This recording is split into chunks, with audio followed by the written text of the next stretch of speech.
రాష్ట్రంలో 3 రోజులుగా కురుస్తూ ఉన్న వర్షాల కారణంగా బొగ్గు ఉత్పత్తి నిలిచిపోయింది. బెల్లంపల్లి రీజియన్లో సింగరేణి ఓపెన్ కాస్ట్ గనుల్లో ఒక రోజంతా ఎడతెరపి లేకుండా వర్షం కురిసింది.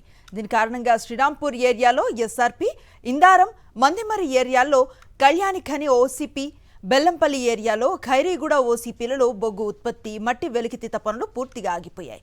గనులలోకి భారీగా నీరు చేరడంతో సుమారు 1,20,000 టన్నుల బొగ్గు ఉత్పత్తికి విఘాతం కలిగింది.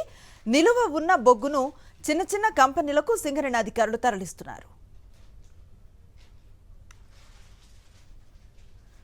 ఇటీవల కురుస్తూ ఉన్న ఏకధాటి వర్షాలతో సింగరేణి వ్యాప్తంగా 6 జిల్లాల్లో ఉన్న 18 ఓపెన్ కాస్ట్ గనుల్లో బొగ్గు ఉత్పత్తి ఆగిపోయింది. వర్షాల కారణంగా గనుల్లో భారీగా బురద చేరటంతో భారీ యంత్రాలు కదలలేని పరిస్థితి ఏర్పడింది. దీంతో సుమారు 5,000 మంది ఉద్యోగులు సైతం ఖాళీగా కూర్చోవాల్సి వచ్చింది. పెద్దపల్లి జిల్లా రామగుండం ప్రాంతంలో 4 ఓపెన్ కాస్ట్ గనులు ఉన్నాయి. వీటిలో రోజుకు సుమారు 70,000 టన్నుల బొగ్గు ఉత్పత్తి అవుతుంది. వర్షాల కారణంగా ఉత్పత్తి నిలిచిపోయింది. అదేవిధంగా సింగరేణి వ్యాప్తంగా రోజుకు సుమారు 2 లక్షల టన్నుల బొగ్గు ఉత్పత్తికి ఆటంకం కలిగింది.